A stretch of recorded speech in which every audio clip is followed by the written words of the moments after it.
ส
วัสดีครับอาจารย์ครับผม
Good evening greetings to everybody. Welcome to another Zoom meeting. Everybody is welcome to join. If you have any question, you can come in and ask. And we'll try to give you the answer if we know. Okay. Felicia Chan, you're the first person. Good evening, Prajan. I don't have question for today. Thank you very much. Sadhu, Okay. sadhu. I'll go to Yok Bay, your friend from New York. Good evening, Prajan. Yes, go ahead. You have any question? Yes, I do have question today. Two questions. One is the dead body, right? When they become an ash, can we put anywhere or just throw away for the ash? Well, you want to be a little bit respectful of the person. You discard it properly. In Thailand, people usually put it away at sea, in the river or someplace like that. Just throw the ashes away. Or some people will keep them, in the temple. Temples sometimes have places where ashes can be stored in case they want to pay respect to their loved ones. They can go to the temple and to the place where the ashes are kept. So, yes, you can discard it anywhere you want, but you don't want to throw it in the trash can or something like that. You want. Okay, and next question is about we are getting old already. We still have to prepare something. For example, when we pass away, we still have to do something for ourselves. You can only do when you are alive. So right now you should do as much merit as possible, because merit can support you when you die, will give you sustenance, give you happiness to your soul, to your spirit. So you should do as much as possible charity, give away things, helping people, things like that. And also keep the precept, because breaking the precept can harm your soul, can harm your spirit. And Okay, thank you. if possible, purify your mind so that you don't have to come back and be born again. You'll be like the Buddha and his noble disciple, if you could purify your mind. So Okay, this thank is you. what the Buddha said that we Buddhists should do while we're still alive. Avoiding doing bad karma, doing only good karma, and purify the mind. Because you cannot Okay. do it when you die. After you die, you cannot do anything. It's like going to sleep when you die. You can only bear the fruits of your karma. Okay, thank you. Thank you. Okay, next, Mudita from Bangkok. Good evening ค่ะท่านอาจารย์ I don't have questions today ค่ะ Okay, Nanapat also from Bangkok.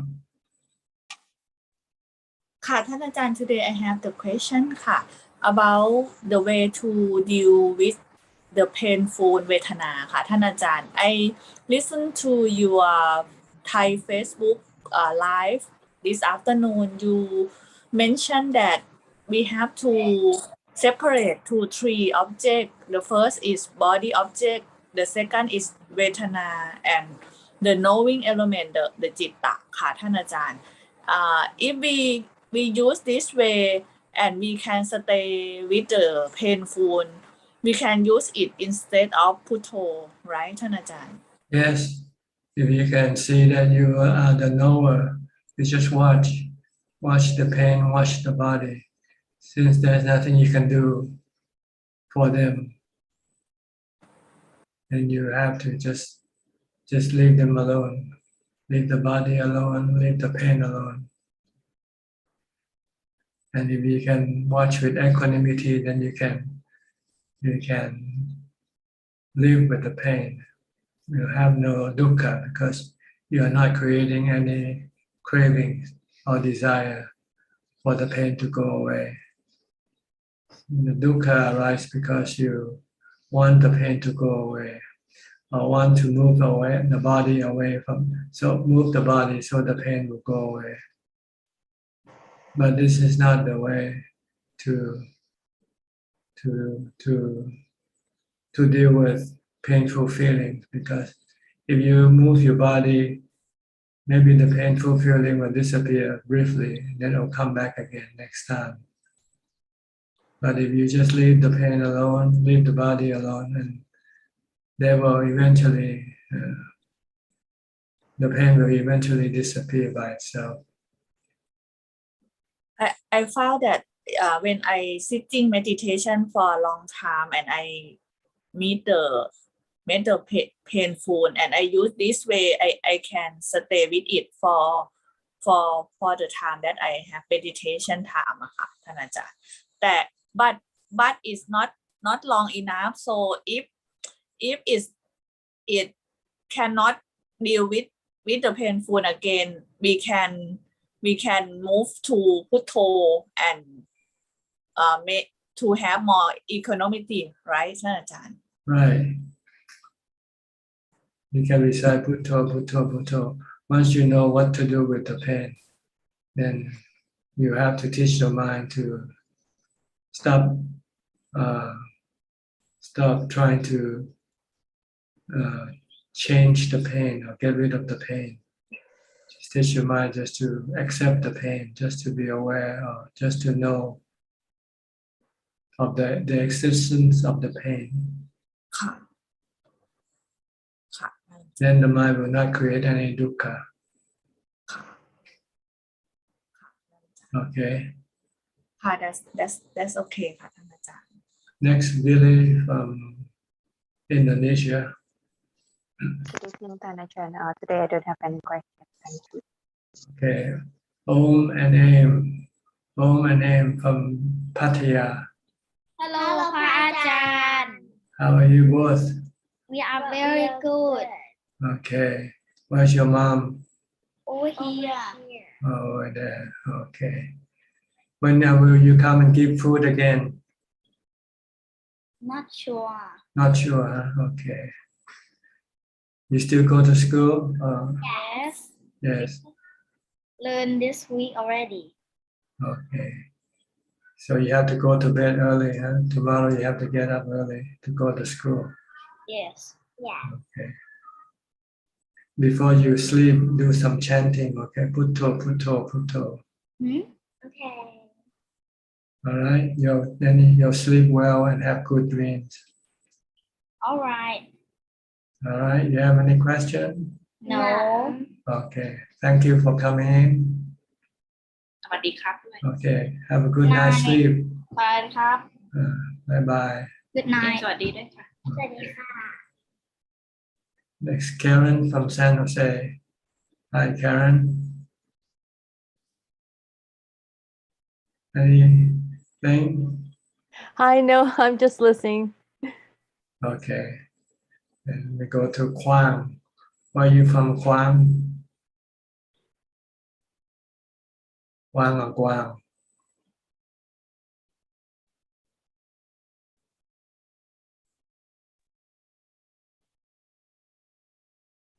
Okay.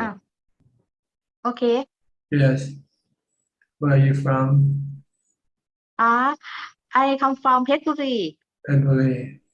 Yes. Okay. I Yeah. have a question. In every day, sometimes I feel confused. I want to concentrate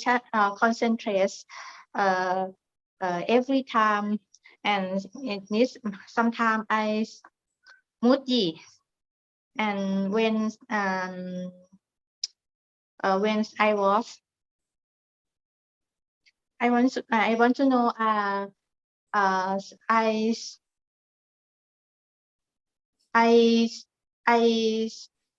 do my emotions that's concentrate. Okay. Just recite Putto, Putto. Okay. Putto and Just keep reciting Putto, Putto. Yeah. And your mind will be calm and your emotion will disappear.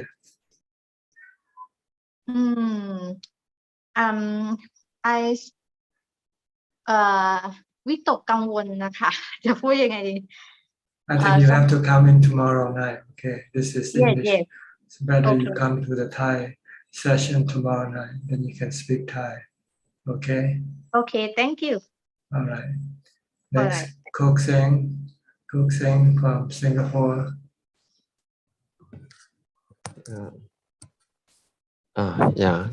Good evening, Ajahn. Tonight I'd like to state your clarification regarding the Buddha's teaching of the three characteristics of anicca, dukkha, and anatta with regards to our children. Okay, I will just use my own experience. So I'd like to ask Ajahn how do we apply these three characteristics? My eldest son, he's in his mid-20s, he's already working. So each month he will give the parents allowance. So whenever I receive the money from him, I feel very happy. However, there are times when he's not in a good mood, he can be rude to the parents. So whenever he's speaking in a very angry tone to me, I'll feel very sad. But whenever I receive the allowance from him, I feel very happy. So I like to, so these things seems to be repeating over and over again and like a cycle. So I like to take Ajahn advice. how do we apply the three characteristics so that I do not suffer over and over again? Yeah, thank you, Ajahn. Okay, his action anicca, not the same, changing. One day he can be nice to you, and the next day he can be mean to you. So you have to teach yourself that you cannot expect his action to be the same all the time. His action can change due to his whatever reason. Secondly, anatta is something that you cannot control his action. His action are like the rain and the snow. So this is what you have to look at everything, at everybody. And they change. They can be nice sometimes and they can be mean sometimes. And you cannot always make them nice to you all the time because they are natural phenomena like the sun and the rain. If you can see these two, then you will have no dukkha. But if you don't see these two, you expect no change from him. You think that you can expect that he will always be nice to you. Then you can be disappointed when that doesn't happen. Then you have dukkha. But if you expect ahead of time that he can change, he might not give you money next month. Instead of giving you money, he might come and ask for some money from you instead. All right? See, anicca is change. Nothing remains the same. A person doesn't remain the same. His action keeps changing. His mood, his emotion change. Anatta, he himself cannot even control his own emotion. How can you control his emotion, his action? If you understand this, then you forgive him. You don't get angry. You say, this is natural. Everything is natural, but we want to make them unnatural by setting up a certain expectation from them. Right? You don't expect things from nature, right? You think because nature is unexpected. Like the weather. Yeah. So everything is like that. People, things are like that. Nothing remains. Things keep changing. They change, and they are not under your control, your command. You have to learn to live with the change. Then you will have no dukkha. So this is the three characteristics that you can apply to everything. Apply to your body, other people's body, apply to feelings, apply to emotions and moods. Sometimes you have good days, right? Your mood, good mood, and sometimes you're in a bad mood. Why? You say, why can you have good mood all the time? That's because it's anatta.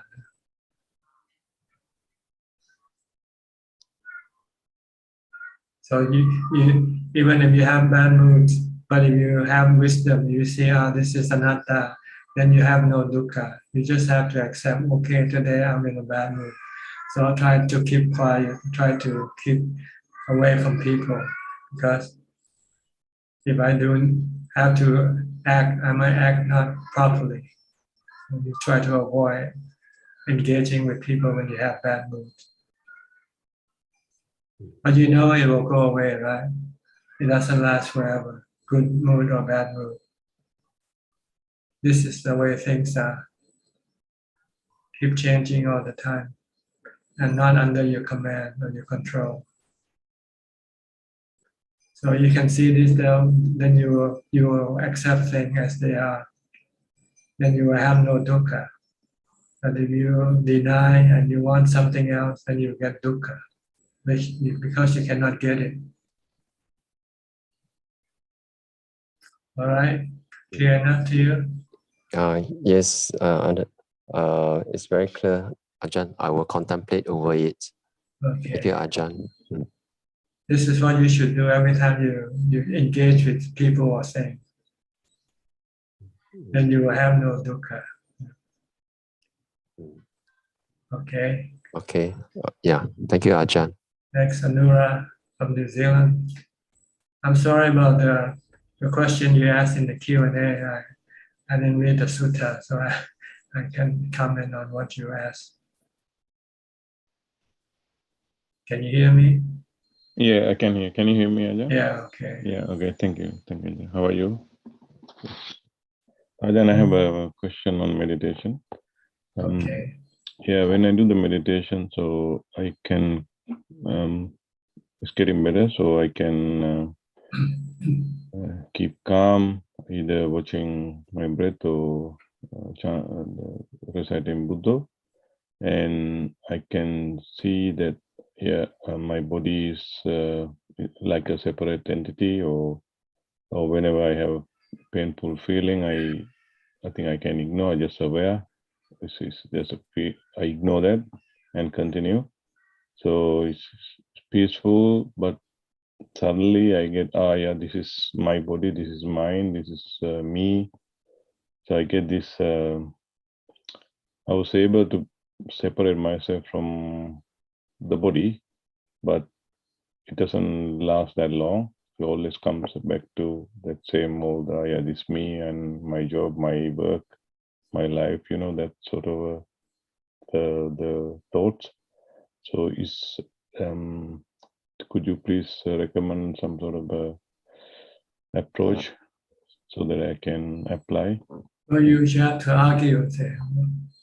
Every time you think that it is you, then you say the Buddha said it is not. Yeah. And you just have to argue with yourself. Right. That's all. Use the truth. The truth is the body is just a natural phenomenon. Yeah. Made up of the 4 elements. Mm. And everything, the feeling also natural phenomena. They come and go due to certain conditions, which are not under your control. So you have to constantly teach yourself this. And there's no self. Everything in this world is made up of the 6 elements, combination of the 6 or the 5 elements, or the 4 elements. Each element existing alone in themselves. Like water, this is water element. The earth, when it exists alone by itself, it's just earth, soil. But when it combines with water, combines with air and heat, it creates plants and vegetation and human body. That's all. They are natural phenomena. They come and go. They combine and then they dissolve. The body combine and one day it will dissolve. Return back to their origin. The water goes back to the water. The earth go back to the earth. So forth. The mind, the knowing element, also separate from the body. Disconnect, and then if it's enlightened, it then won't reconnect with any new body. If it's not enlightened, it will then reconnect with a new body again. So you have to constantly think of it, things in this term. So it should be done during the meditation or before? After you come out of meditation, anytime when you're not meditating. When you meditate, you want to stop your mental activities to rest the mind and also to generate equanimity for the mind. If you have equanimity, you will see things clearly. See things as the 6 elements.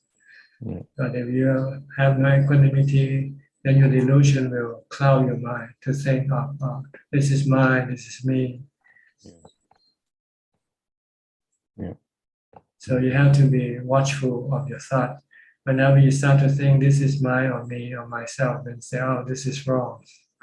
These are just the 6 elements, the 4 elements, or the 5 elements, whichever the case may be.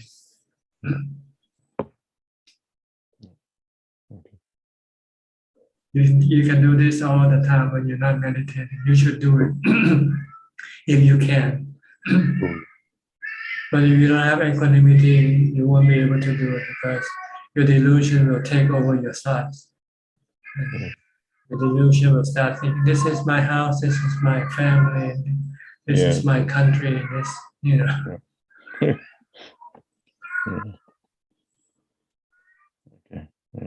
So you need equanimity first, then you can then direct your mind to think in terms of the natural phenomena.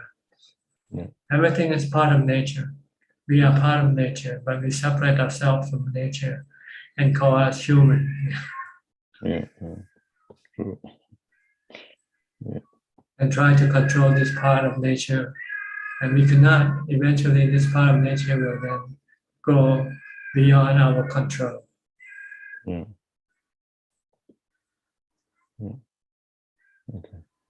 Okay. Okay, thank you, Dhammajan. Thank you. All right. Next, Brahmalai. นมัสการท่านพระอาจารย์ค่ะ Okay. So I would like to report to you. Once I used to inform to you that I will change the to take the 8 precept from normal working day to be my day off, and I already done ค่ะ But when stay at home, I think that I have like the some problem with myself that I can't control myself because of like many people stay there. Sometimes I also saw the television, but when I just like when I think, oh, this is a time to take the meditation, this is a time to like listen Dhamma from you, that I immediately change. This is that should be how can I like force myself when I take meditation or precept 8 precept at my home. Well, you're the one who's doing it, so you can either do it or you don't do it, right? Right. You don't blame other people, you blame yourself. Oh, right. That's why I immediately think that okay, we have to I have to change myself like to focus on the do meditation. Yeah. So you meditate instead of watching TV. You meditate. That is the problem. I think that I will try myself to like develop for. That's because your mind is still weak. See? You're still under the attraction of the sensual objects. So whenever you're near them, you feel attracted to them. So to really be successful in practice, you need to live alone. Then there will be no distraction. Should be find someday like to take leave in my normal work, like take vacation and stay at the temple. This is a good way for me, I think. It's good for everybody if you want to meditate. If you want to meditate and succeed, you need to be alone. Well, unless you have a strong mind, you can meditate in the middle of the ballroom or in the bar or something like that. Then you don't need to go to the temple.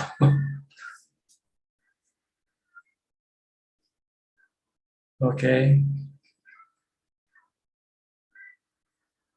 All right, next, Ubeka from Brazil. Alfredo, almost forget your real name.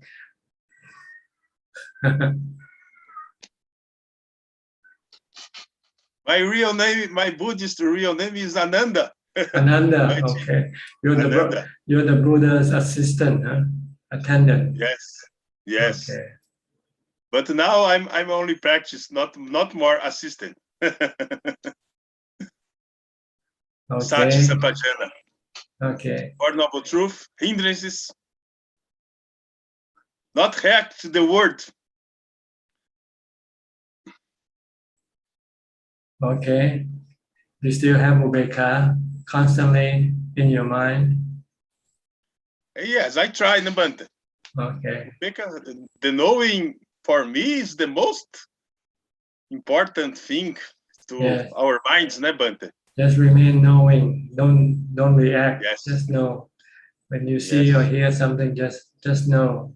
Don't react. Yes. If people say bad thing about you, don't react. Just let them say it. Just know. If they praise you, don't react either. Yes. Just know. No ego.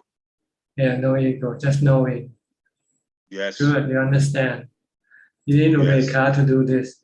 If you have no ubeka, you will react right away as soon as you see or hear something. Yes.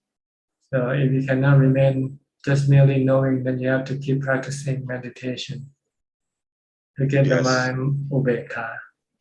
Once it has ubeka, then it will not react emotionally.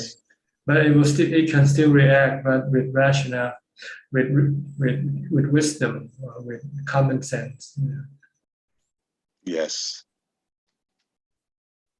Okay, nothing. I don't think it's necessary high level upeka. I don't think it's necessary, Bante. For Jan, I don't think it's necessary. For normal circumstances, you don't need, but for crisis, you need. You really get real sick and you get real body became real painful. Then you need a high level of ubeka to remain knowing and leaving the pain alone, not reaching for the painkillers. Yes. You still take painkillers when you get sick? When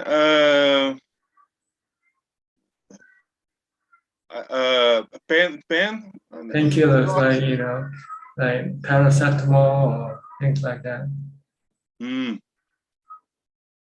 Or stronger like opium or opioid. I don't Yeah. know. If you have ubeka, you don't need to take this painkillers. Yes. But under normal circumstances like now, when you're surrounded by normal things, you don't need much ubeka. But when you are engaged with more painful situation, then you need stronger ubeka to remain just merely knowing. Yes. So you try to go live alone in the forest for a few days, and you'll find you need stronger ubeka. Yes. Or sit for a long time, many hours, without moving your body, and you'll find you need a stronger ubeka. Yes. Okay. Okay, Bante. All right. The practice is on. Okay. All right. Next, Disaya Phương Phu from Southern Thailand, Narathiwat. Namaskaran, Rajan, can you hear me? Yes. Okay. Go ahead. I have one question about. I just informed you that I want to go to the emptiness. I have to. I mean the fourth chana. Yes, you need mindfulness to get there. And when I practice, I far away from my body, but it's not in the I cannot go to the emptiness. Because your mindfulness is not strong enough yet. So you have to keep practicing more mindfulness before you meditate. You have to be mindful all day. Be able to control your thoughts most of the time. And when I realized that I almost there, I just think that I almost there. My heart is beating, just beating faster. It's like I'm so excited to go inside. You lose your mindfulness when you start to this. You should continue being mindful with your breathing and ignore everything else that appears. And even my my heart is beating. I just ignore and let it flow and just right. Just keep watching your breathing, your breath. Okay. Because if you go away from the breath, then you'll stop. You won't go further. You won't go any further. Okay. So keep focusing on your breath only. And whatever comes up, just ignore everything. I will try. And I think, can I ask one more question? Yes, go ahead. Okay. I think the first time that I can go to the emptiness, I have an accident and I fell down to the floor.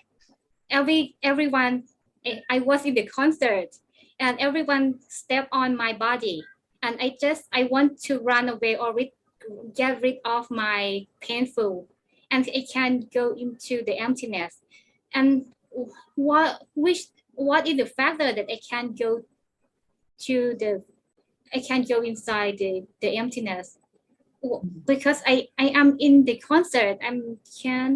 You don't have mindfulness.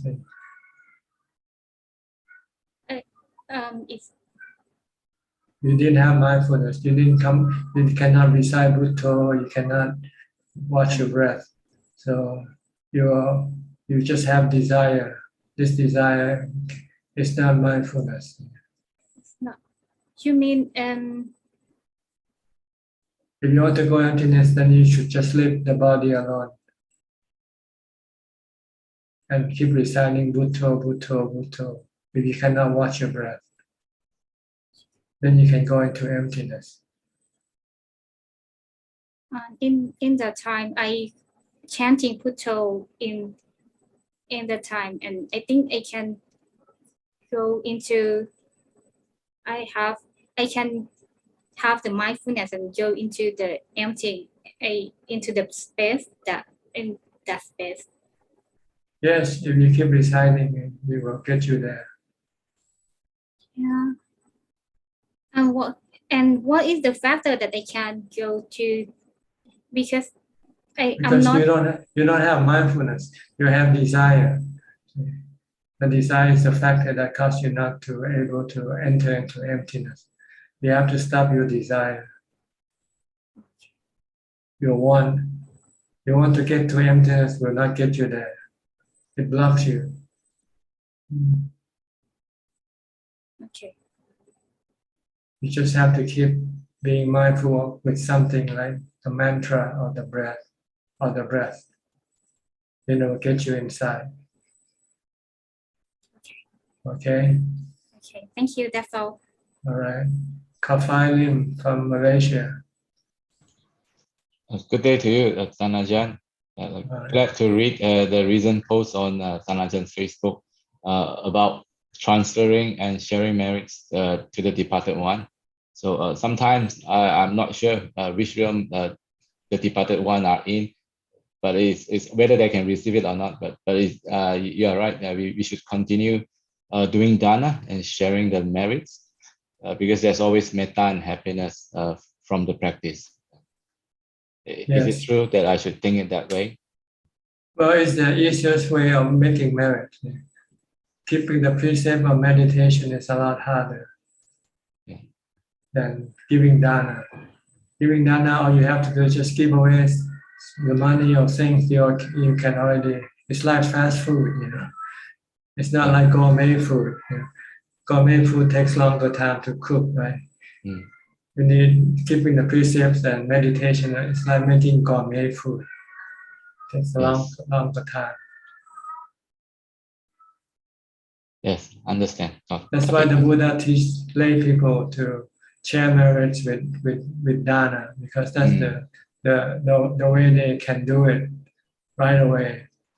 But to teach them to share merit by keeping the precept of meditation, I don't think a lot of them would not be able to do it. Yes.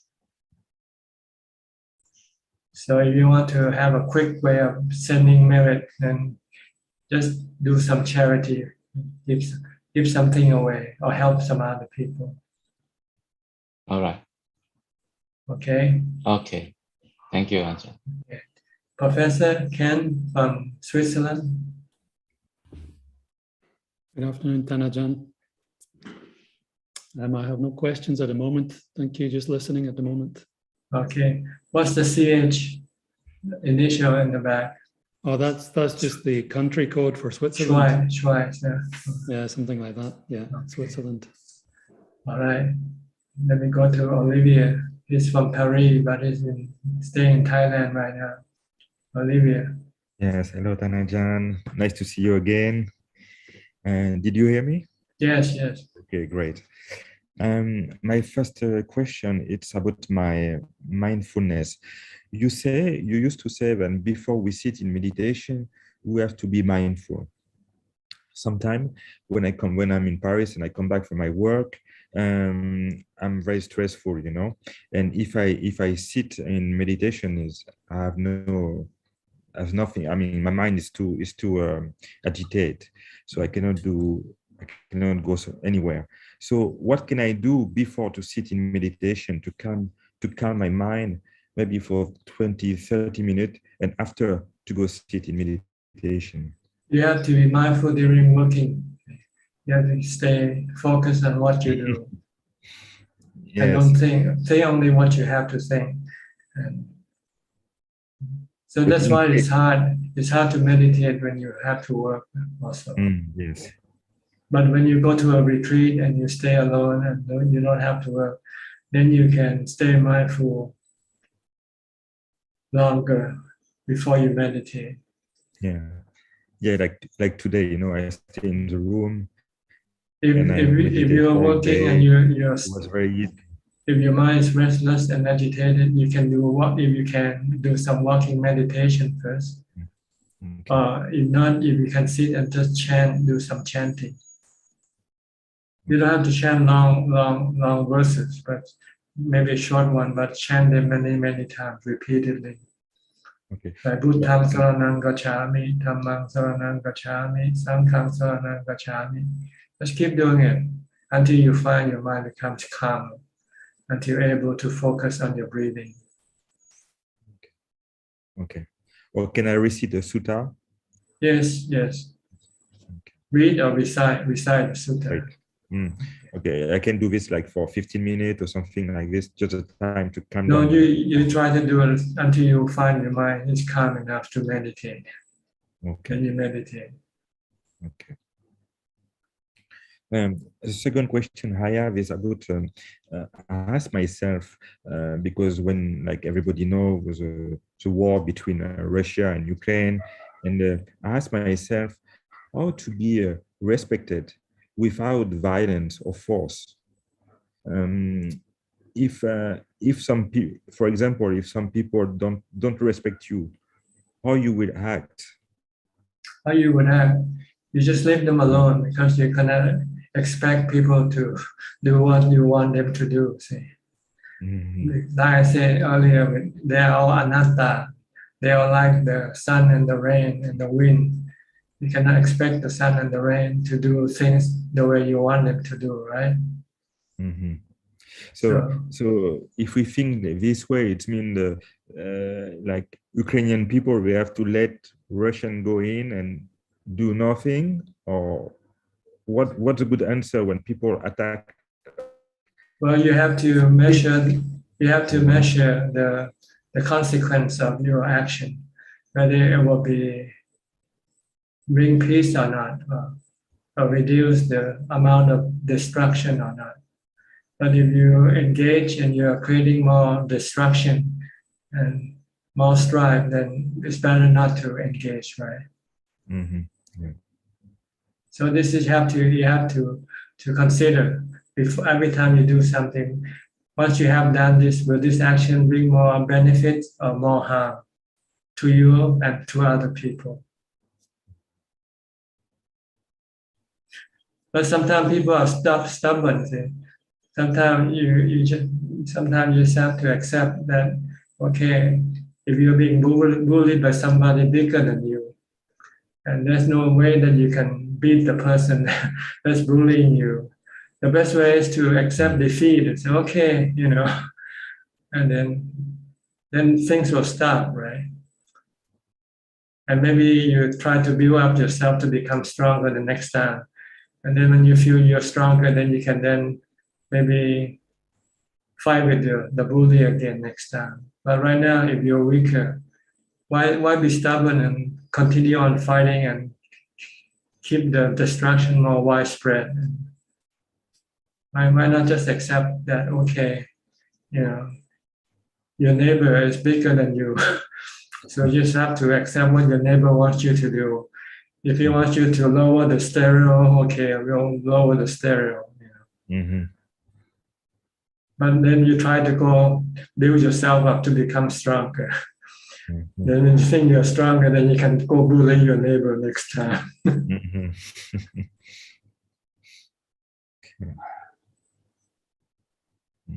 Okay. Okay. Sometimes we have to accept this fact. People like to bully other people, maybe out of fear that if they don't bully us now, we might be too strong, and then we will bully them later on. Yeah. Sure. And the last question I want to ask you is, before you speaking about UPK, can you explain me how to make in practice UPK? You have to have it. You have to meditate until you get to fourth jhana. Then you have upekkha. When the mind becomes merely knowing, no reaction, no emotional reaction, no love, no hate. When you hear something you don't love or you don't hate. Somebody say something nice, you don't love that somebody. When somebody says something bad to you, you don't hate that body. You just merely know that it is that person's action, not your action. And his action is not something you cannot do anything about.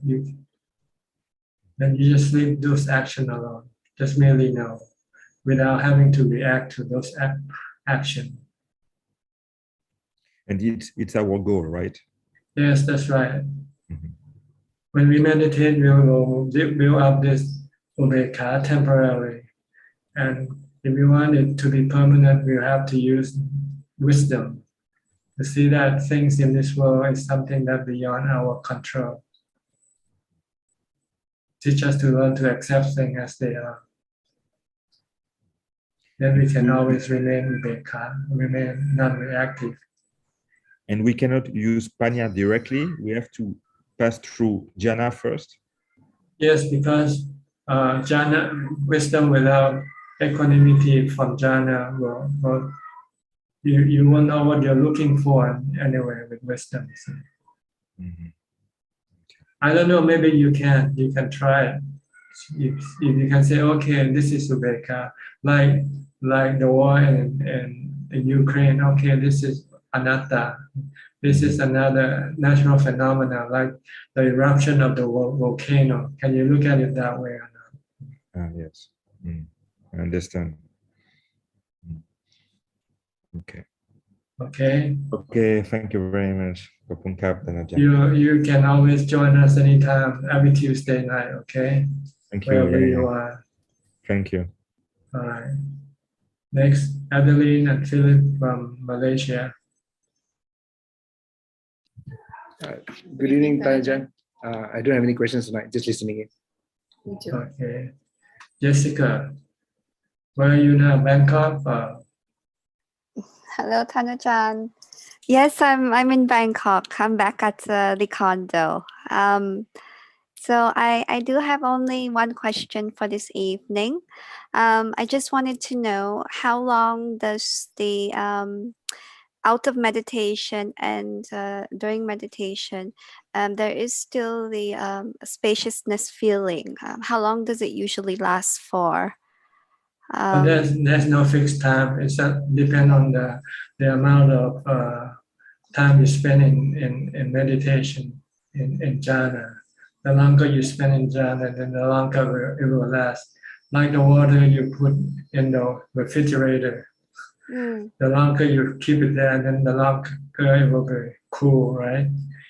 If you just put it in a few minutes, then it won't last just a few minutes. Something like that. So if you can accumulate that and it lasts it doesn't have expiration date if you keep on doing. Yeah, you have to keep going back in to recharge your ubeka. Yes. But if you want to make it permanent without recharging, you use wisdom. When you come out, you use the three characteristics to stop your defilement. Because it's your defilement that is the one that causing your ubeka to dissipate. I've been feeling like this for the past, I believe, four months, and I'm just wondering, it's not even gone yet. It's like feeling like lightheaded, like stupid a bit, but it's not stupid. It's like there's nothing in the mind, Tanajan. But you might be deceived because there might be something much more subtle that you cannot detect. See? Okay. You might have some really subtle defilement running around behind you. The thought that you have this might also already be a form of deception already. So you have to be really careful and ask yourself, do you have any dissatisfaction during this time that you mentioned? If you have dissatisfaction, then that is not emptiness anymore. Okay. Okay, Or if you have want or expectation, then that also are defilements. How can we detect that defilements? Well, you have to look at yourself, look at your mind, your working mind. Okay. Now you say you have emptiness, but you still want to go here and there. That's not emptiness already. You want, there's something. In real emptiness, you should have contentment. Real emptiness should have real contentment as the characteristics of this emptiness. Contentment is you don't want anything from anybody or anything. Okay. But if you still want for whatever reason, then that's not contentment. Not real emptiness.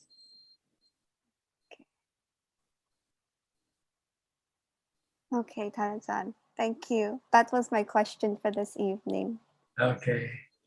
Next, Gavin from USA, Washington State. Hello, John. I have no questions today, just listening. Thank you. All right. Monica Chen from Malaysia. Good evening, Tanajan. How are you today? You know, I'm fine, right? That's why I'm here. Yeah, good. Actually, today I have two questions. One is I read Lanta Mahabua's book for Kamatana. He mentioned that we should recite Buddho, Dhammo, Sangho for 3 times before we start to meditate. Is there any reason or purpose to do this? Or just to remind us of the triple gem, our teachers. It can be either the Buddha or his Dhamma teaching or the noble disciples.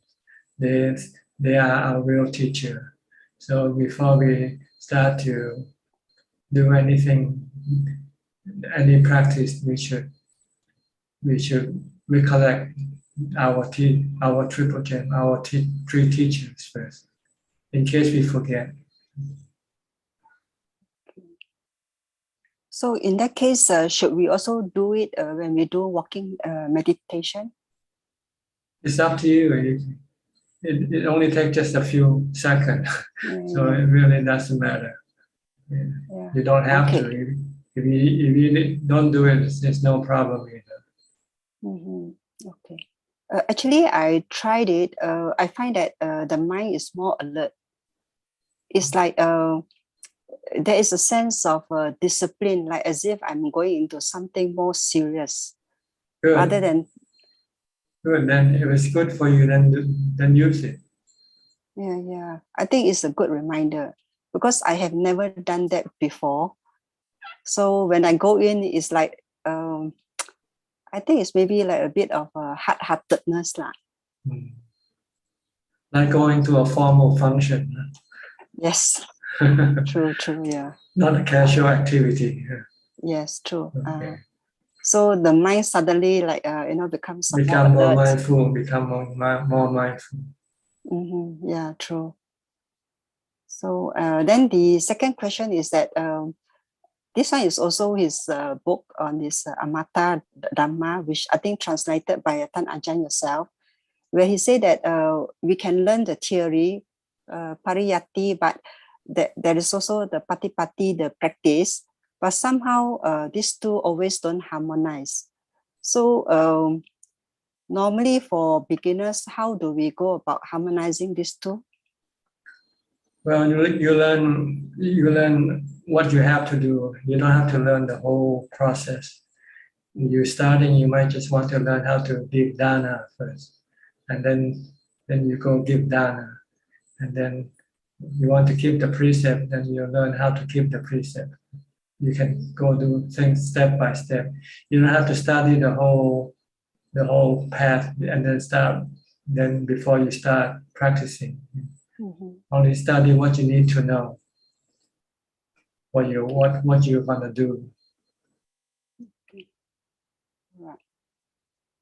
So that means what we study, we try to straight away apply and see whether it is workable or not. And it produce any result or not. Whether you are doing it correctly or not, so forth. Okay. All right. Okay, I will try to follow step by step first, because I think I find that I've been a bit impatient. So lately I go back to this parikamma meditation object, and somehow the mind can settle down better. Okay. Yeah. Okay. That's all I want to ask for today. Thank you, Tan Ajahn. That's right. You're welcome. Evie from Indonesia.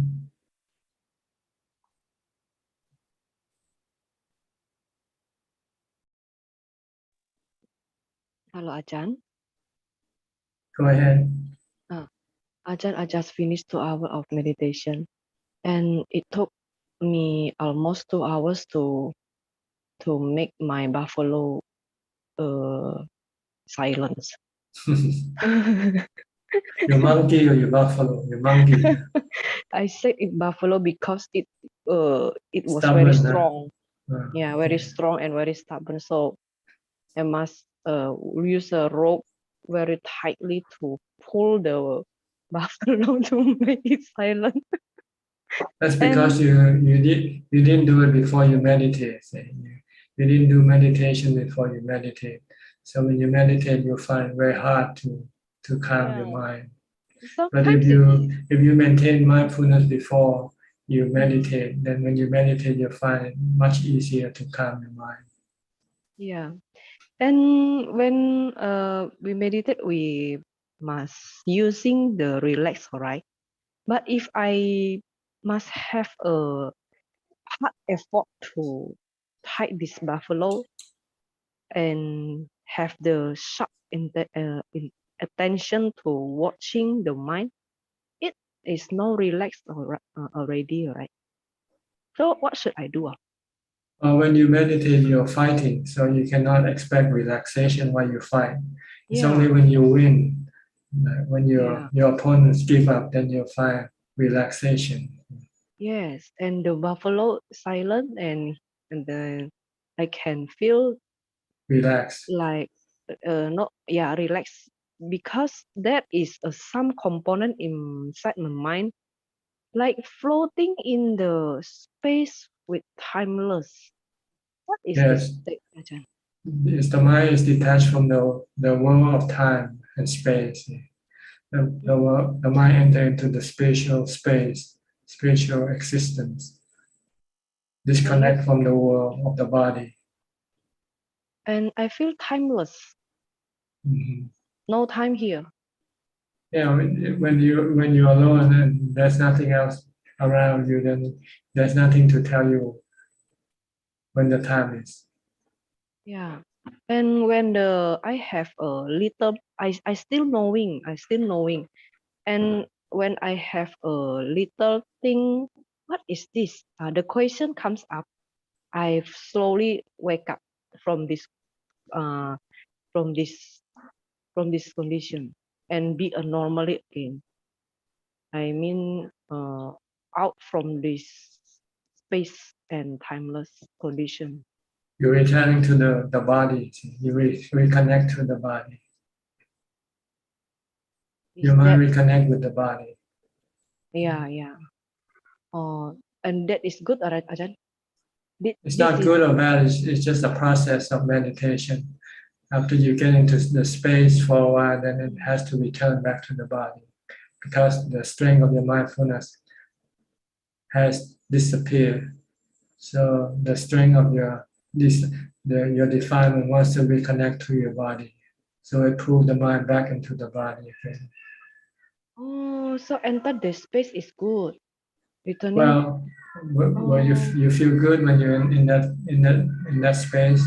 Yeah, I like it. Okay, and that's yeah. Oh, so I must. But that is maybe accidentally lah.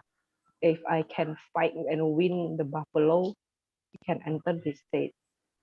But then you can escape from dukkha. And when you're in that space, no dukkha can enter, right?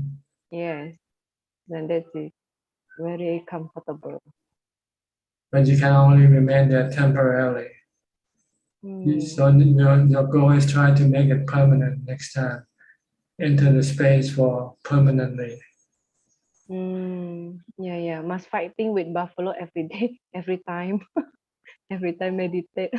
Yeah. And it took 2 hours, sometimes 3 hours. So Ajahn, not easy. All right. Anything else? And I feel now I am very happy to see people happy, Ajahn, because I feel. But before you feel bad when you see people happy. Yeah, I see people happy and just enough for me. I feel happy too. And I know, but before that, you were not happy when you see people happy. Yeah, sometimes we have like jealousy. Okay. Yeah, if I see people happy, because they attain something or they got something, I have no nothing. I can be a jealousy. When you're in the space, you have mudita, you have ubekha, you have loving kindness, you have metta, and karuna. You have the 4 Brahma Vihara when you enter the space.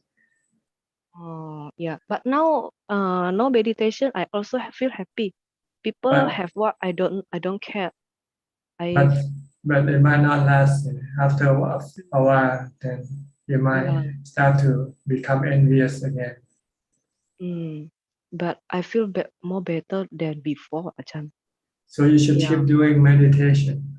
When you feel that you lose this, then you should return and meditate some more. Yeah, I do it every day. Okay, good. Okay, Ajahn. Thank you. Next, Get Genso from Penang. Okay. Hey, Panajan. No question today. Yeah. You always have ubekha, it seems like, right? Huh? Yeah. You have no dukkha, right? With anything or anybody.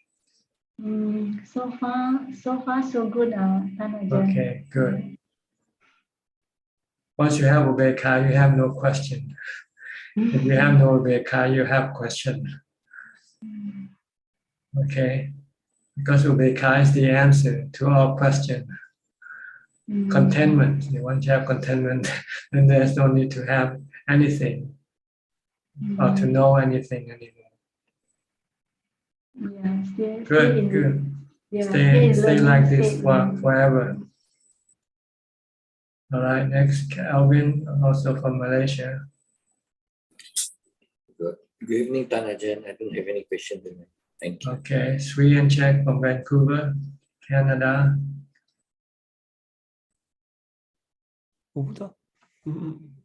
Hello, Panajan. All right, any question? No upeka, but no question. No upeka, no questions. And what is that, Panajan? Just stupid.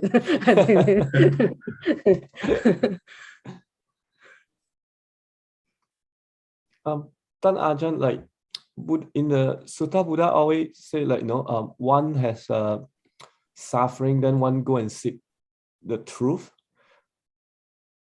What, like, in human life, is that because of a sensual desire that blinds us from seeing the suffering?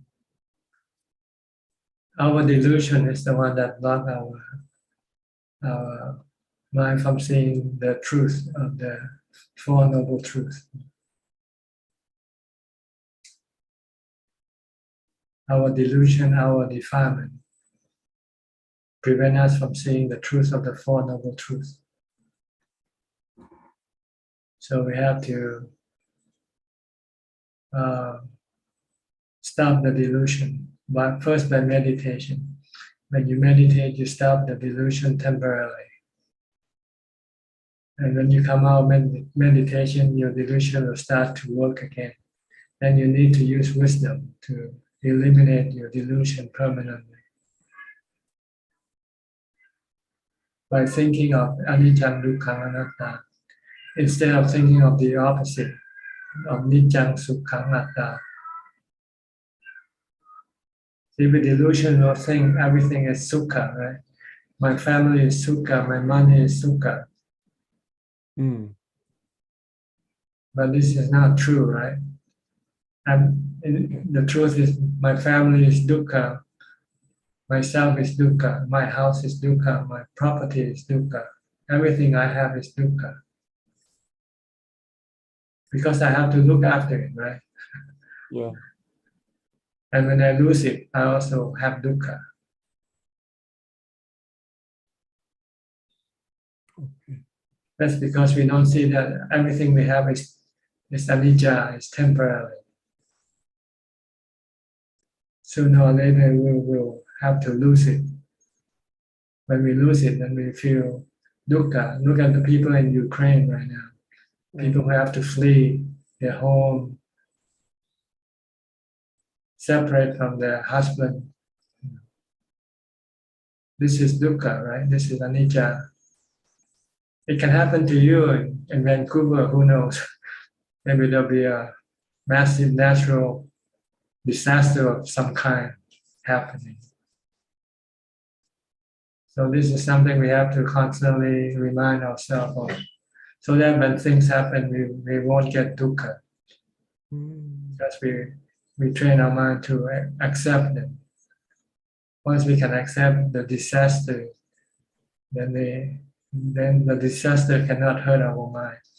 It can only hurt the body, but not the mind.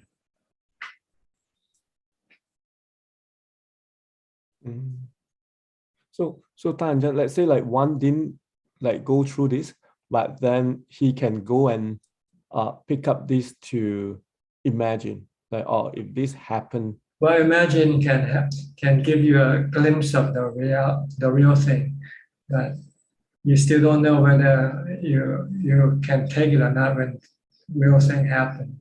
When you lose someone you love, you can think, when you can look at somebody losing someone they love, you can feel the pain, but maybe not as intense when it really happened to you yourself.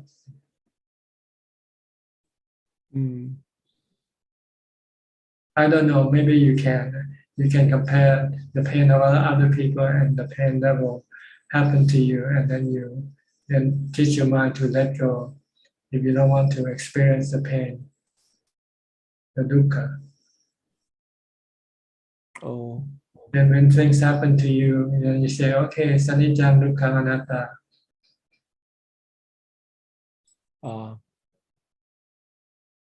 But you have to imagine, you have to think, to get your mind to see the real thing, as closest to the real thing as possible.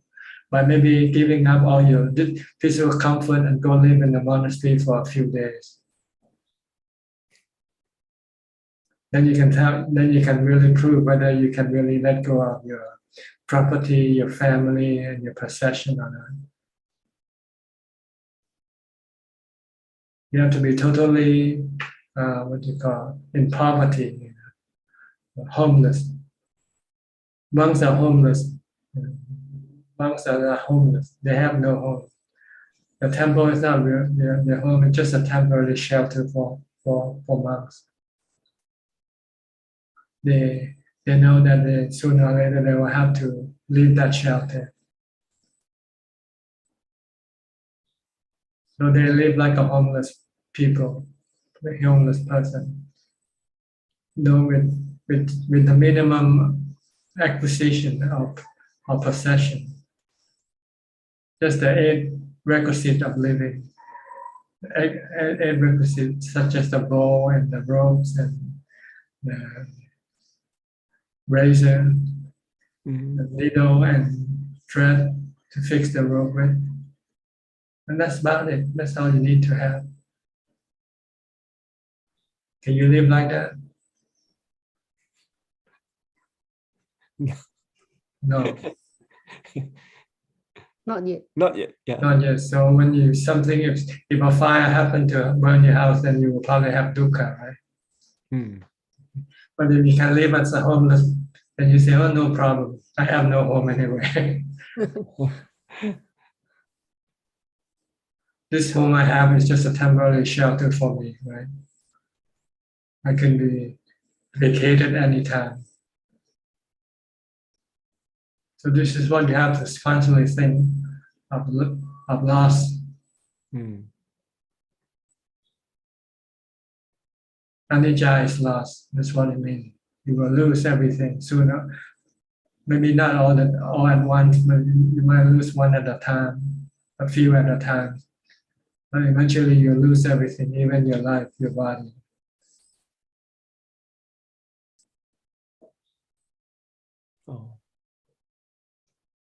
If you can do this, then you will have no dukkha. When you lose something you love.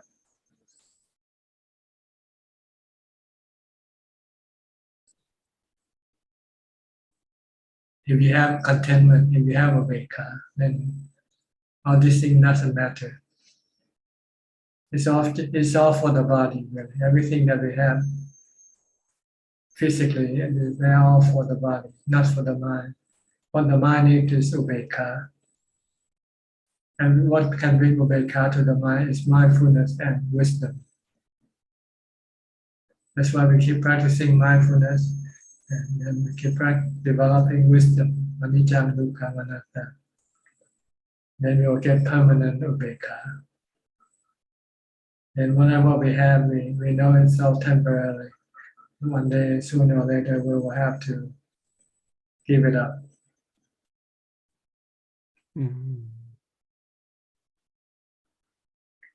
So this is wisdom, seeing the Four Noble Truths,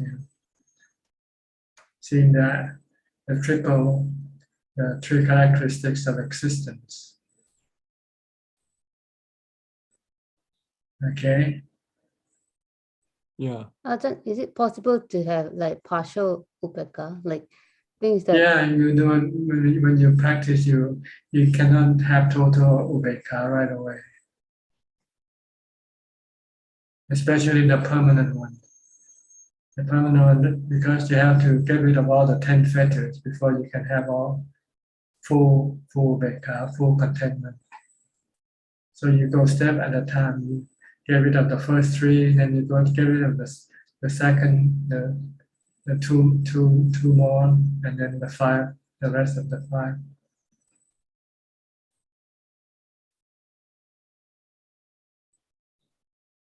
See, the Sotapanna can only get rid of the 3 fetters. So he only has 30% contentment. You still have 70% discontentment left in the mind. The fetters are the one that causing the discontentment in the mind. The elimination of the fetters gives the contentment to the mind. When there are no fetters, then there will be no discontentment, no dukkha, no suffering.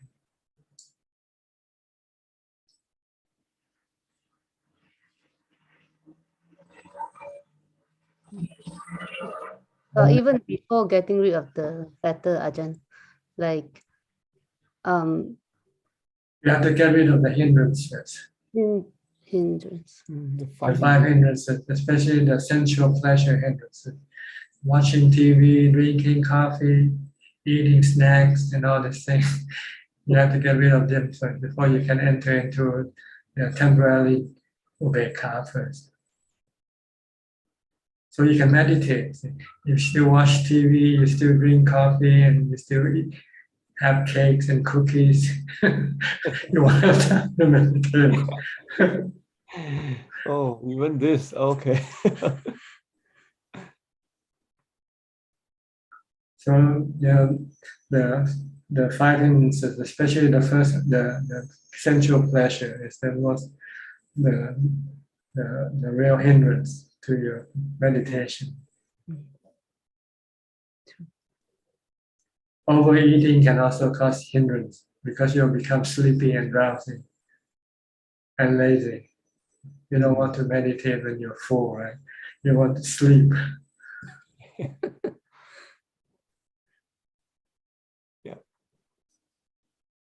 And the faith is once we read the sutta, we understand, then we develop faith, we go and practice, right? Right. One of the hindrance. Yeah. You have to have conviction in the teaching of the Buddha. This is the real teaching that can help you eliminate all your discontentment, all your dukkha.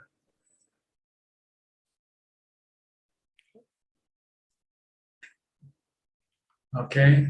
Thank you, Tanajan. Okay, Ajahn. Johanna from Indonesia. Hello, Tanajan. I don't have Upeka right now, so I've got one question tonight. So Tanajan, based on a Coxswain question about the exchanging of pleasant feeling and sad feeling, I noticed that I tend to lose my mindfulness when when I'm in pleasant feelings. So when the sad feeling kicks in, and when the sad feeling kicks in, it gives no notice, and so I become sad because I lose my happiness. So Tanajan, how to anchor our mind when we are in the pleasant feeling, Tanajan? Just tell yourself it's temporarily. It's anicca. Sooner or later it will disappear. So if you know this, then you can stop your reaction toward this pleasant feeling by detach yourself away from the pleasant feeling and just remain just knowing the pleasant feeling without actually consuming it. Because you know it will disappear sooner or later. Yeah. If you're not consuming it, then when it disappears, it will not cause you any dukkha. Yeah. Because when I'm in a pleasant feeling, I tend to, that word consuming is the answer, I think, Ajahn. Yeah, don't consume. Yeah. Just merely watch. Just merely know that you have pleasant feeling arising. And knowing that it's only temporary, sooner or later it will disappear. Yeah. So once you know this, then when it disappears, it will cause you no sadness. Okay, Ajahn. Okay. Yeah. Thank you, All right. Ajahn. Next, Sarinton from Maryland, Silver Spring. Good evening, Tanajan. Listening to you is also like very inspiring. It's just making me feel like, I cannot stop practicing. So I just want to thank you for that.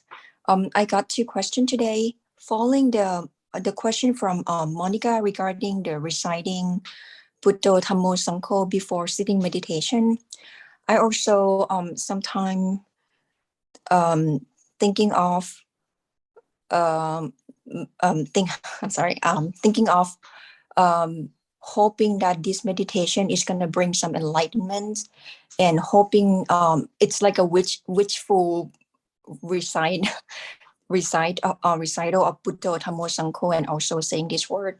So I just want to know if this is just a gimmick for us as a practitioner to make our will of power stronger, or is that helping in any way? Or maybe just a reminder that this is the goal that you want to get to. Even though it's never gonna, it never happening. But you have to know that it will only happen when you do the work, not just wishing it alone. Wishing it alone will not get you there, but by working at it, then you will get there. So it's actually like increasing our willpower, also like making our state to stay focused on what we are doing during That's that. right. Remind us that if you want this, this is what you have to do. Stay mindful. Stop thinking. And number two, before the meditation, and then when I'm watching my the breath, and let's say before the breath is fading away, sometimes I feel the circulation inside the body, but it's like stronger in the stomach area instead of the breath. So before the breaths go away and I'm still reciting Putto Putto, do I watch that strong like feeling in the stomach rather than the breath, because I cannot feel it? Actually, if you're reciting Bhutto, just stay with Bhutto and don't worry about the breath or the other feelings. Okay, so just leave it alone after the Bhutto on the after the feeling from the. Okay. Right, just stick with Bhutto alone. It's good enough. Even though the feeling at the stomach is so strong. Yeah, don't pay attention to it. You want to stay focused on just one. When you start, you might need to like the breath and Bhutto to get you stronger mindfulness. But once you have stronger mindfulness, then you can discard the breath and just stick to the Bhutto alone. Okay, that's all the question I have for today. Thank you so much. Okay, see, maybe tomorrow night you come in again in the time. Today I'm so lucky today, Prajan, because normally I have a conference call today, but my boss canceled it, so I can come here to the Zoom meeting. Okay. I should see you again tomorrow. Thank you so much, Ka. Okay. Next, Belinda from Singapore. Hello, Tanajan. I think most of the questions have been answered. Thank you. Okay. Gary from Singapore also. Good evening, Tanajan. Tanajan, when I sit in meditation, sometimes I find myself frowning as I try to go through concentration. And is that something to be concerned about? Concerned about what? Can you when I sit in meditation, sometimes I was told that I frown. I mean, my forehead, sometimes I frown when I'm in concentration. Oh, it doesn't matter. Once you meditate, forget about the body. Whatever happens to it, don't pay attention to it. It's not important. Just pay attention to your meditation object only. Okay, thank you. That's all I have for today. Okay. Sulan also from Singapore. Oh, yeah.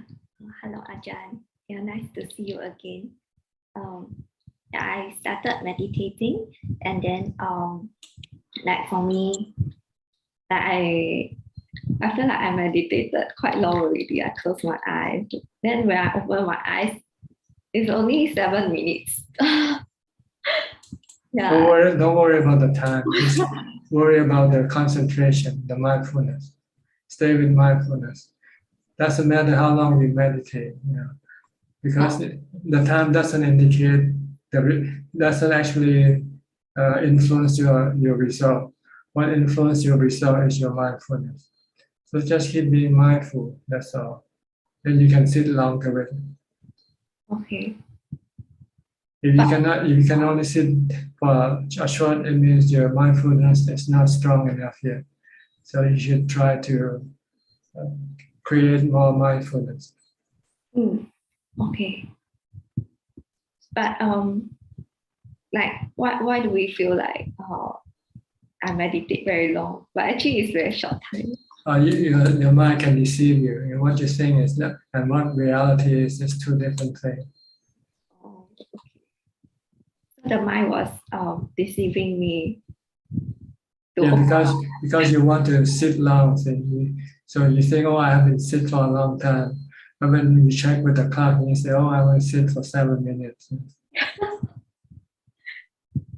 Yeah, that I think That that. doesn't matter how long you sit. It depends on the quality of your sitting. Whether when you sit, you are mindful and your mind becomes calm and peaceful or not. That's what you should be looking at instead of the clock. Okay. So if I don't use the clock, right, then I just sit. Then my mind will deceive me again that I sit very long. Then I open my eyes and end the session. Then what happened? Don't worry about the time. Just when you meditate, just forget about the time. Okay. Just try to meditate for as long as possible. You can meditate for long if you keep concentrating on your meditation object. But how do you know it's as long as possible? Well, because when you open up your eyes, then that's as long as possible. Oh, okay. That's the longest. So just do as much as you can until you can no longer do it. Okay. If you keep focusing on your breath continuously, you will sit longer. But if you start to think of how long have I been sitting already, then you're losing your concentration already. Then you want to know what time, how long. Then your desire to know this will then stop you from meditating, and you want to look at the clock. Oh, yeah. So you have to forget about this. Okay. Okay, just pay attention to your breathing, your breath only. Or your mantra, Bhutto, Bhutto. Okay? Okay. Yeah. All right. Thank you. Next, Dr.V from Thailand. Krishna. Namaskar, Papa Ajahn Krap. Just come here to respect you, inspire myself. Today I have no question, Papa Ajahn Krap. Okay. Next, Kwan Liman from Malaysia. Prajan, I don't have anything to ask today. Thank you. Okay. Caesar from Italy. Caesar. Salut, Ajahn. I have no question. Just listening, and I just wish to tell you that perhaps beginning of next month I will come to visit you and perhaps practice in your place. Okay. Next month. Okay. Have you? Yes, beginning of next month probably. All right. I'll see you then. Yes, thank you, Ajahn. Judy Jonas from Canada, Toronto. Here Okay. I am, I think. Yes. Yeah. Hi, thank you. I just was updating you really, like you recommended not to have a stopwatch or a timer or anything. Yes. And I've been following it just for the week. And I've been listening about timers, what you've been saying to, I can't remember who was speaking. Sulan. Yeah. And I'm thinking, when I do check the time before I start, because Debbie, my daughter, said that's okay probably. So I just thought I'll go as long as I can. And sometimes it's like about 45 minutes and sometimes an hour and 2 minutes. And sometimes I give up after 5 minutes and sometimes it's 47, like it's, but never more than about an hour. So is that okay? Or that indicates the strength of your mindfulness, that it can only go for 1 hour maximum. Yeah, because I used to before kind of force myself to do an hour. Like I would do, let's say 30 minutes and I'd say I can do 10 more and I can do 5 more. So is it a good idea to try to do more after you come out of it, or is it let it go and start again later? If you can continue on, you should restart right away. Don't stop yet. Restart your mindfulness again. Okay, because I thought once I'm out of it, okay, I'm out of it. But then I thought, well, maybe I could go again. But I thought, well, I don't want to look at the clock. And this is when I had enough. And it was nice. It was good. But then I just I wanted to get out. But then I thought maybe I could go back in, maybe. It depends on how much you want to get back in.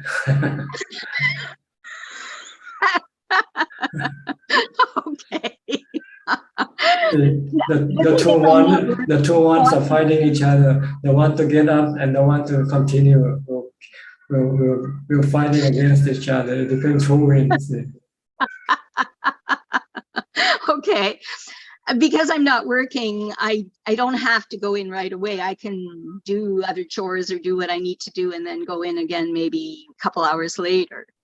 So I don't have to do it at a certain time. Good. So then continue on sitting. okay. Okay, but it's never gone more than an hour and a couple minutes. Never. Like, but I could, it's okay. Like if I felt like I could do a few more minutes, like to add it on. Yeah, just keep adding it on as much as possible. Okay. Okay. But the real reason that you cannot go over this limit is because you're not practicing mindfulness when you're not meditating enough. Oh, I'm trying. See, I'm living in the winter in, Ontario, and I'm carrying my logs to the cabin and I don't want to fall, and I'm watching. I thought I'm mindful, but I guess I could be more mindful. Not just during that time, you should be mindful all the time. From the time you get up. As soon as you get up, start mindfulness first before you do anything else. Right.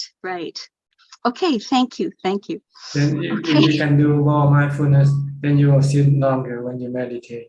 Oh, okay. Because I'm more mindful than I used to be, because I don't want to fall on the ice. Yes. And then I guess when I'm washing dishes, I'm washing dishes. And when I'm cooking, I'm cooking. Just keep doing it. And then you'll find that when you meditate, you can meditate longer. Okay. Well, I'll keep doing that. Okay. Thank you. So you don't worry about the clock now, right?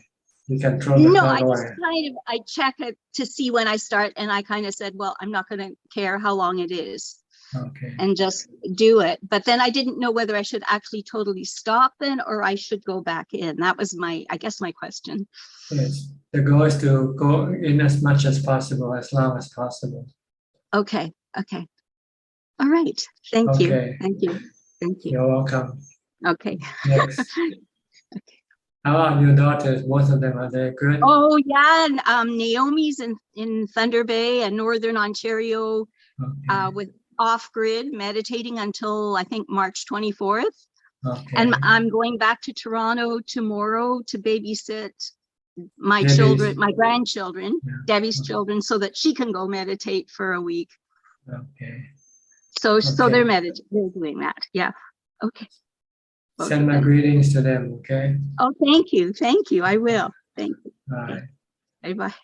Next, Sajal Ka from Silver Spring, Maryland also.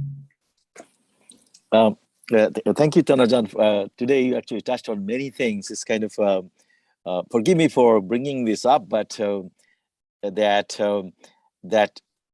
in a I don't know whether it's sarcastic way or not, but the homeless people are probably closer to the teaching than any one of us listening to you here, because they're halfway there without knowing it, right? So if I go and tell them to be content, they'll probably kill me, right?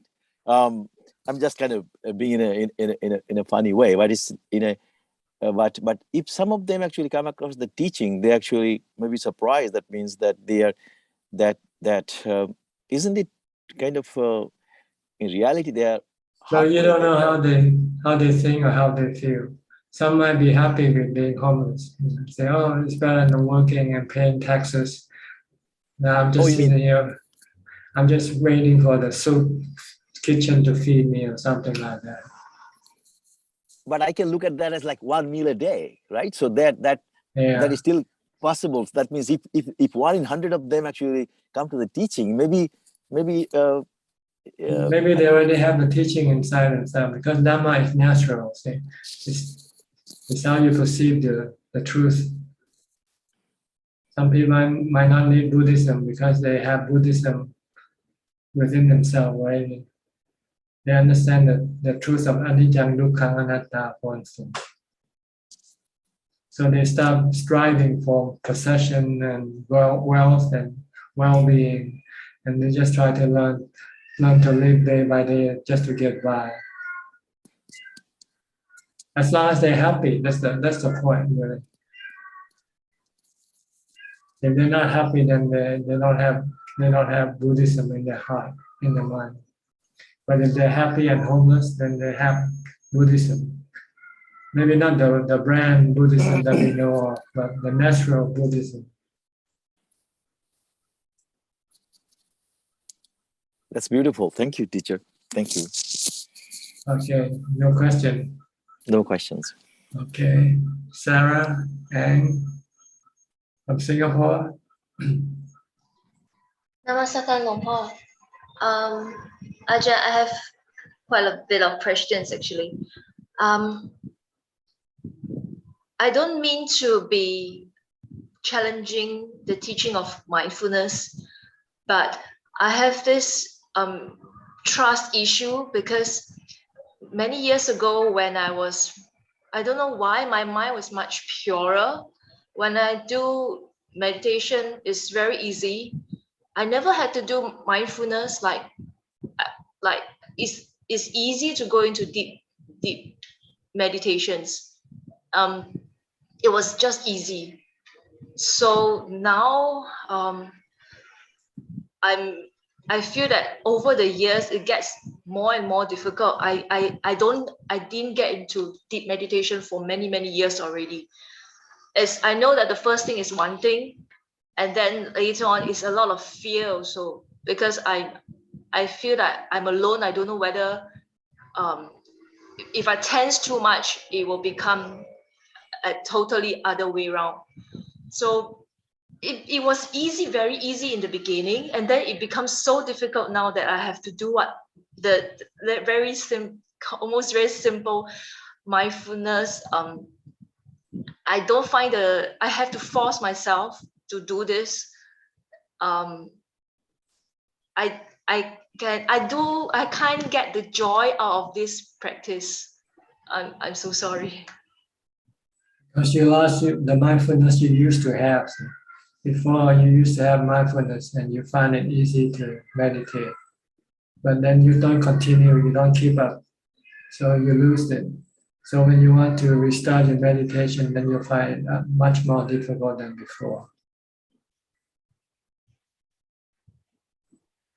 See what I mean? So you have to recreate more mindfulness before you meditate. Try to keep reciting Buddha while you're doing things. Try to stop your thought. Try to bring your mind back into the present. Keep it focused on your body movement, for instance. Yes. Then when you meditate, you'll find it easier to meditate. Okay, I really hope that this practice will bring back to that kind of state. Like those states were so easy. Like even if I can even count how many thoughts I have in my mind, that was that easy. Yeah, that's because you have strong mindfulness then. See. But if you don't maintain it, you can lose your mindfulness gradually, slowly, without knowing it. Okay, so restart your mindfulness. From the time you get up, start reciting Buddha or start watching your body. Don't let your mind go away from the body or from the mantra. So it will eventually be able to build back. That's right. Just take time. You have to be patient because it takes many months and years for you to lose it, right? So it might take you a while before you can get it back also. Okay. Yes, Ajahn. All right. Yeah. Is that another question for now? For now, thank you. Okay. Then we go to Oppo F3. Where are you from, Oppo? Can you hear me, Oppo? The gentleman with the Oppo name, Oppo F3. Yes. You're not responding. I don't think he can hear you. Okay. Can you hear me? If you want to ask questions, you have to unmute your microphone. Can you hear us? And then start talking.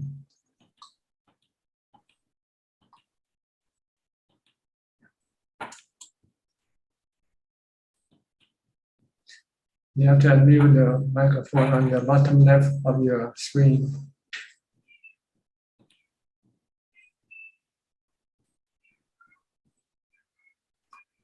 Well, let me go to Max first then. Okay, Max Silverberg.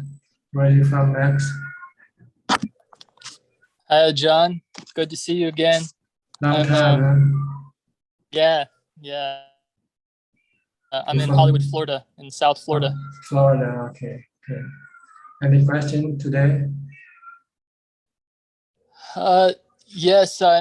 So when I'm doing more intensive work that requires a lot of focus and effort, it's almost like it's easy to get lost in it, to get into a flow, but I wouldn't say I'm very mindful. So I'm just curious if you think there are certain best strategies to maintain that mindfulness. Like, for instance, body contemplation might take me out of the work, and I might not do as good of a job. So is there something that's maybe Just watch what you do. See, every movement, everything that you do, you can use that as an object of your mindfulness. Or doing something delicate that requires a lot of care. This also can generate more mindfulness.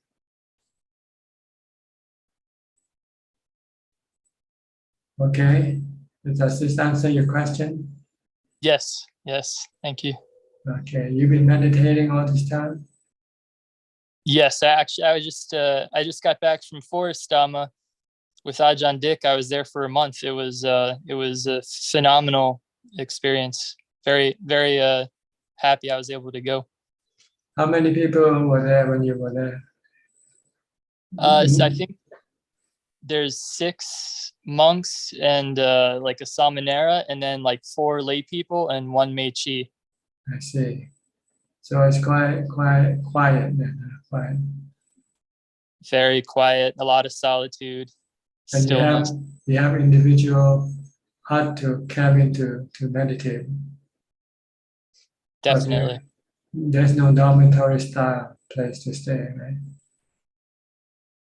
Oh, and there's a lot of land actually. There's hundreds of acres, and they just purchased another like 70, 80, like I'm not sure how much, but there's actually a lot of land, and there's huts for everyone basically. I see. Good. And you do have heating in each hut? Yes. Some of them have your standard propane heaters, and some of them are like wooden stoves. I see. So good, huh? You like it? You stay for 1 month then? Yes, it's incredibly intense and aesthetic, but I think it's challenging in all the right ways. Yeah, increase your mindfulness. Okay, good. Nice to see you. I'll go back to Apple. Okay. Apple, you want to talk now? Apple? If you want to talk, you have to unmute the microphone.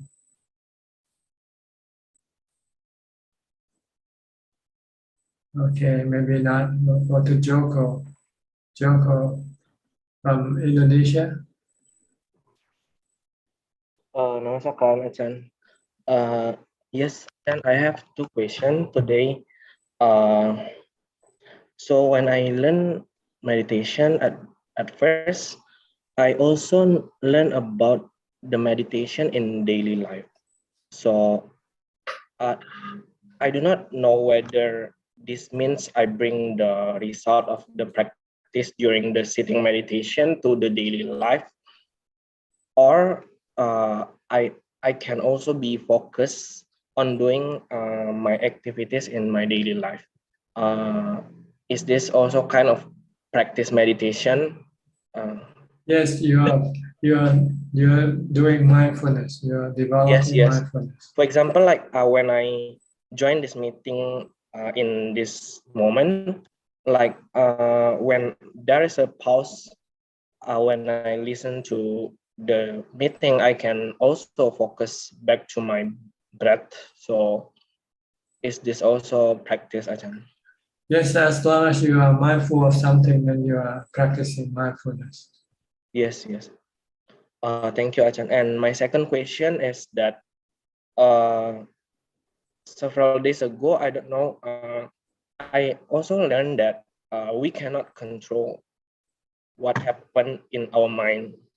So as a meditator, we just observe them as looking at the flowing water in the river. So anything comes to our mind, we just try to observe it without any reaction.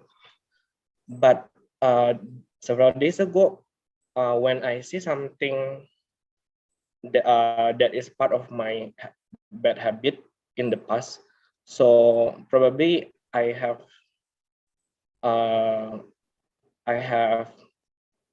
overthinking when I have not learned meditation. This is the first, and the second, my bad habit is sometimes I can react or comment negatively to something that I don't like, and it appears on my mind, Ajahn.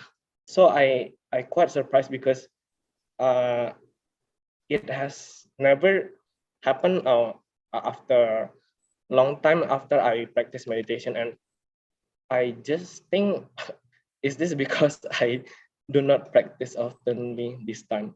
I know that it doesn't make me do bad karma, but I'm surprised that I react negatively and want to try to comment negatively to that event. It means your defilement is stronger than your mindfulness. Yes, yes. So you have to develop more mindfulness to resist your defilement. So if we have bad habit in our past, we can overcome, we can change a bad habit with mindfulness.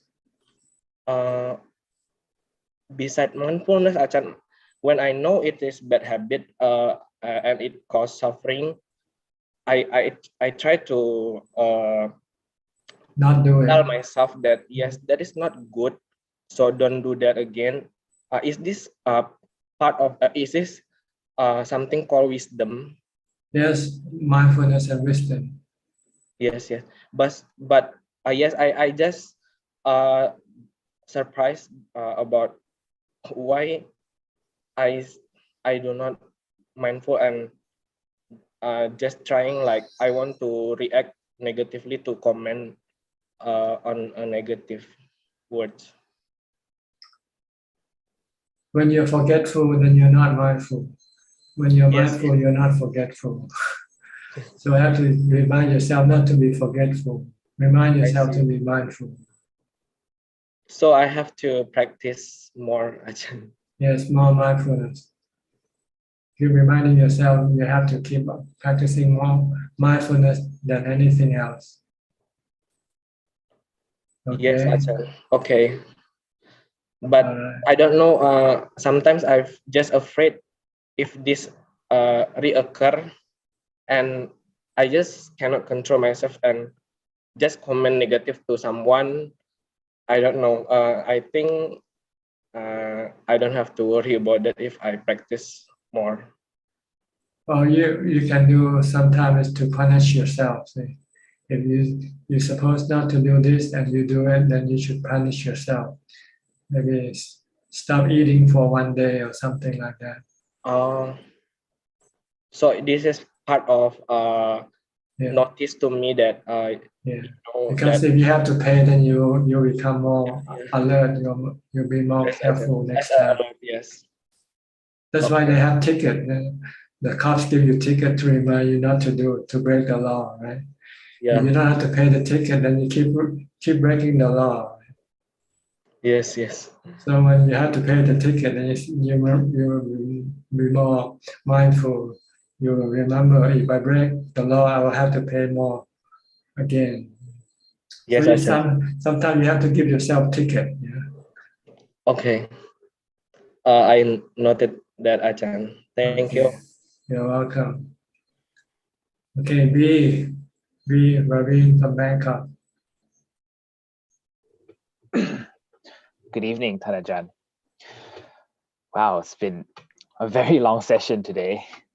I had to rethink my questions a couple of times because they were already answered. So I still have 2 questions. So the first one is regarding the 4 foundations of mindfulness. I've been trying to practice more mindfulness, and I've tried with 3 of the 4. So mindfulness of the body, mindfulness of the Dhamma, and mindfulness of the feelings.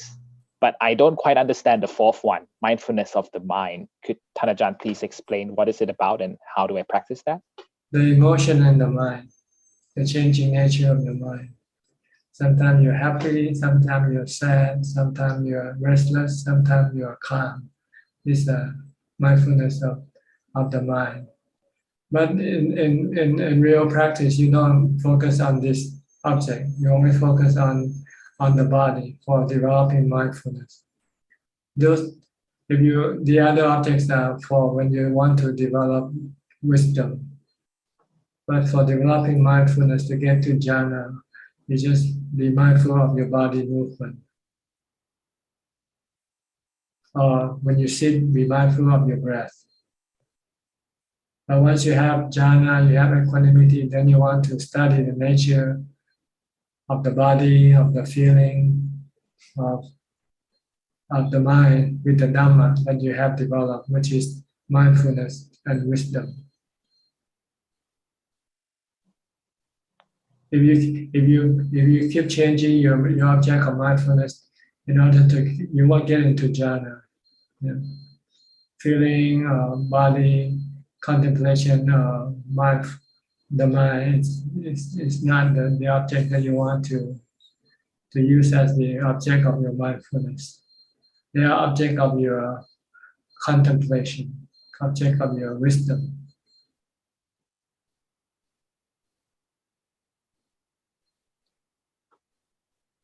Oh, okay, so 3 of them is after coming out of meditation, but the one that you mentioned. Yeah, you need to use breathing when you sit. When you're not sitting, you watch your body activity, whatever you're doing. Have clear comprehension. Look, I'm walking, I'm standing, I'm sitting down, I'm doing this, I'm doing that. Have clear comprehension with every movement. Don't let your mind go someplace else. Then when you sit and meditate, then you focus on your breathing, on your breath.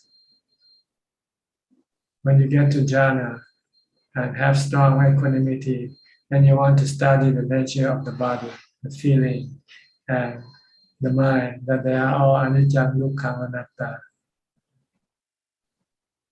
To get rid of your attachment, your craving for them. Craving in the positive way or craving in the negative way. Attraction or aversion toward them. When you see them as anicca, dukkha, anatta, then you stop this attraction or aversion or attachment.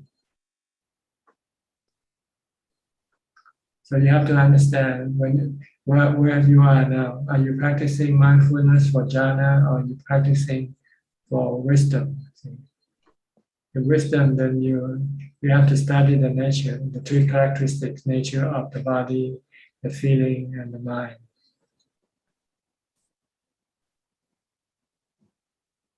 With the tool, the Dhamma that you develop. All right, so it comes in stages, basically.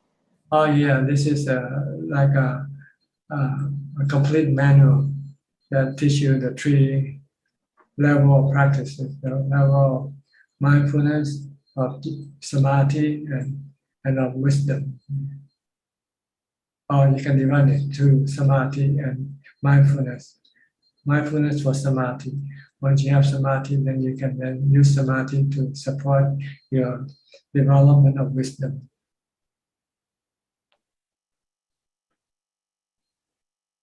But when you read it, you don't understand. You don't know where to start. So you start it all over the place. I'll try this and I'll try that. So you don't get you don't get to anywhere because you not do it correctly. Okay. Right. So we just have to be mindful of my actions, whatever I do when I get up to the time I go to bed. That's the mindfulness I need to develop. Yeah. When I'm In not order meditating. to get you into the jhana, to equanimity first. Once you have equanimity, then you can use equanimity to support your development of wisdom, to stop your attachment to all these objects, the body, the feelings, and the mind state, the mental state. So equanimity really is the key, isn't it? Because we tend to like to enjoy positive thoughts, positive feelings, but equanimity is really the long term that we want to maintain. To stop you from enjoying or hating something that you come into contact with. Neither enjoying or hating, neither liking or hating, just merely knowing. That's the goal of practice. Because when you're merely knowing, then there will be no dukkha. But as soon as you start to enjoy or you start to hate, then there will be dukkha. Because what you enjoy is temporarily, it's anicca. When you lose your enjoyment, then you have dukkha. Or when you hate something that you come across, you have dukkha also. That's true. It's like one of Newton's laws of motion. Every action has an equal and opposing reaction. So it's good to have no action to not get a reaction. That's right. No dukkha. The mind, every time the mind reacts, usually it reacts with craving, with defilement. So it have dukkha. But once you become enlightened, you can react without defilement. You can act with sensibility or common sense. Then there will be no dukkha. All right? Yes. Thank you, Thanajan. Okay. I think we have everybody more or less has the chance to ask questions. So we have about 6 minutes left. So we'll go to Facebook now. See if there's any question there. Yes, there are 3 questions from Facebook, Thanajan. First question from Ricardo. Thanajan, could you explain, please, what is Boran Dhammatalk? How do people practice it? Thank you. Boran. Dhammatalk. What is the word Boran? How do you spell it? Boran. This is what, a Pali word or a Thai word? I think it's a Thai word, and I found the meaning from the Google, and I will read it. In some texts, this is the refer to building a Buddha within the practitioner womb. The practitioner starts by cultivating states of concentration that give rise to nimitta, or internal experiences of light. In some cases, the practitioner trains herself to visualize a series of crystal bodies representing different levels of attainment. And this is the meaning of Boran Dhammatalk from Google, Thanajan. Well, I'm sorry, I don't know anything about it, so I cannot really answer this question. And next question from Yato. Namaste, Ajahn. When we are able to meditate calmly and feel happy, sometimes it also feels like empty. Is it jhana? And how do we know the jhana levels from first to fourth? Thank you. Well, you sometimes don't know when you meditate. Only after you finish meditation and you can then consult the text, the scripture, then you might find, oh, I was here before, I was here, so forth. But when you meditate, you don't know. You can only feel that you feel better and your mind becomes calmer and calmer until eventually it becomes still. When the mind becomes still, then you have reached the fourth jhana, still and have contentment. And last question from To Tang Peng. Dear Ajahn, is impermanent and emptiness the same? Thank you. No, emptiness means there's nothing. Impermanent means not constant. It's changing, impermanent, not permanent. That's all, Thana Ajahn. Okay, we have about 3 more minutes left. Anybody in the room would like to ask some more questions? Please just raise your hand and unmute your microphone if you want to. Okay. Sulan first, huh? Okay, Sulan. Thank you, Ajahn. Yeah, I just have a question. Does having upekkha means that one becomes clinical? No, you have contentment. You're still normal. In other way, you act more sensibly, more with common sense, not with emotion. Okay. So it doesn't mean that one is clinical. No. One doesn't become a robot. Okay. Yeah. You are full with compassion, full with metta, full with mudita also when you have upekkha. This 4 comes together when you get upekkha. You will become more friendly, you become more compassionate, and you become more appreciative of other people's happiness. Oh, okay. Thank you so much, Ajahn. Okay, but you don't react emotionally with love, hate, or fear. Yeah, thank you. I thought that having upekkha means that It means no love, no greed, no hate, no fear, no delusion. Okay, yeah. Thank you. All right. Yeah. Next, V again. V. Yes, Ajahn, just a quick question in regards to the first precept. Is it considered breaking the precept if we harm someone, or it's exclusively just for killing? It can be considered partial harm, partial breaking of the precept. You don't want to harm or hurt anybody physically. If you kill, then you're 100% breaking the precept.